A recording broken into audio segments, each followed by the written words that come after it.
sailing. So, And do you do the little maps? You give people clues about how to get different things if they're going to travel in different areas and what kind of ports they might want to stop at? And to a certain extent, I wouldn't call us a guidebook. We do some destination articles. Definitely there are people that do guidebook kind of things better than we do. But I think there's a lot of knowledge about preparation for cruising that we cover. We have regular cruising columnists who are out there. They've been cruising as a family for 8 years or so, and so they send a monthly article telling about what they've learned as world cruisers. Tell me about what you do when you edit. They send in the articles, and then you make sure that they get printed. That's correct, yeah. So we really depend on our community to send articles in. Most articles come in unsolicited. And so when an article comes in, as the editor, I read it, I decide whether it's a good fit for the magazine, and one of the rich parts of my job is to go back and forth with the person who wrote the article to try to bring out the best story in the article. Very nice. A lot of times that's pretty easy to do. And then how about the photographs that are in the articles? Do you go out and physically take photographs and have people send them in? Sometimes the magazine staff takes photographs, but most often, the most often seen photographer in here is a woman named Jan Anderson. She has a business called Jan's Marine Photography, and she's very good to us in submitting really, really high quality photographs for our magazine. How nice. And then how do people get a hold of you? So I'm pretty easy to get a hold of. Again, my name is Joe, and so my email is joe@48north.com, so 48north.com. And then you can always read the magazine in hard copy, or you can find it at www.48north.com. How nice. Well, thank you for being on my show. This is Public Interest Issue Show. All right, thanks very much. Thank you. Thanks. Thanks for stopping by. So we're in the middle of the boat show, and they have all sorts of things for boaters. They have banks, they have submersives, they have dinghies, they have everything for a boater. And they have flat boats, and they have sailboats, and they have power boats. They just have everything here at the boat show.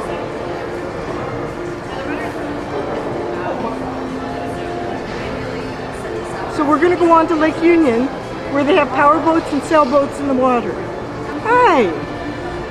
Ready? Yep. Okay. Hi, I'm Peter Arpag. I'm the brand manager for Aquaglide. Welcome to Seattle Boat Show 2015.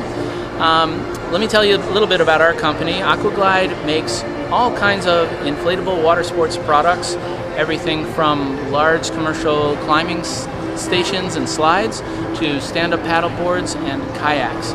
I'm just going to show you a couple of those products today. If you want to find out more about our products, you can find us at aquaglide.com. Nice. All right. Okay, so now walk me around. Okay. You ready? Yeah. Okay. So in our booth, we've got several products, including stand-up paddleboards. These are stand-up paddleboards here, and stand-up paddleboards are great. It's a little bit like cross-country. Okay. Stand-up paddleboarding is great. It's a little bit like cross-country skiing on the water. This is a stand-up paddleboard, and the paddler normally stands right in the middle of the board with a paddle in hand, and just a couple light paddle strokes, and you're gliding across the water. It's really, really fun. These boards here are actually made out of fiberglass and epoxy. And we have some boards on the other side that are inflatable stand-up paddleboards. Wow, these are really wonderful. You're going to slice this up a little bit, right? So these are inflatable stand-up paddleboards, which are really convenient for boat owners or anybody that doesn't want to carry a board on a roof rack, or if you might have storage solutions. Stand-up inflatable paddleboards actually use a very high-tech material in their construction. What's most important about a stand-up inflatables SUP is that the board is stiff. Okay, now let me show you a couple things about our kayak range.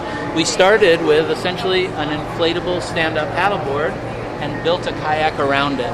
So we end up with an inflatable kayak that is very, very stiff, and yet it's compact.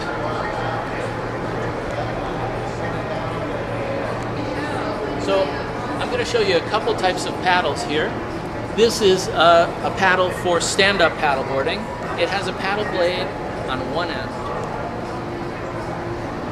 and a handle on the other end. So this is for standing up on the board and paddling, and to change sides, you switch hands. With a kayak paddle, it's a little bit different. Kayak paddles have a paddle blade at both ends, and so the user doesn't have to switch hands. You paddle back and forth this way. And this paddle is very unique in that it's adjustable for different types of users and different types of conditions. You can adjust the paddle and clip it in right where you want it. And that's something that's very unique to Aquaglide.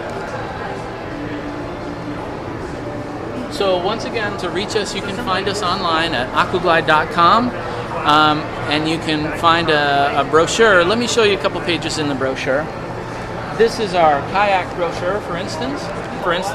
This shows our entire kayak range, and if you want to find out some more specifics about the boats themselves, you can find about the paddling attributes and the type of construction and what each boat was designed for. Okay, so once again, I'm Peter Arpag, brand manager for Aquaglide. Here's my business card. Please let me know if you have any questions.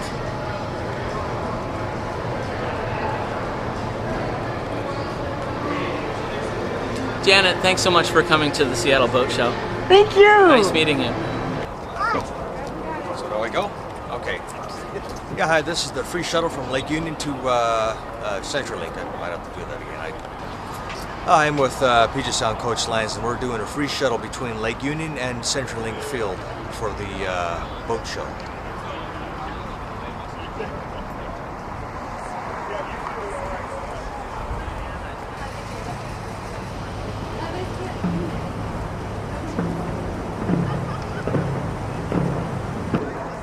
Got here to CenturyLink, and we're heading over to Lake Union for the rest of the boat show. Thank you. Thanks for being on my show. Thank you. Bye. Bye. So this bus is full, and we're all going to Lake Union to the boat show.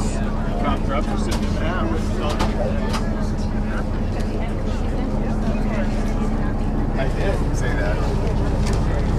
So I better sit down. We're here with Devin. And so, how long have you been reading that? 30 years or so, however long it's been published. How nice. And why do you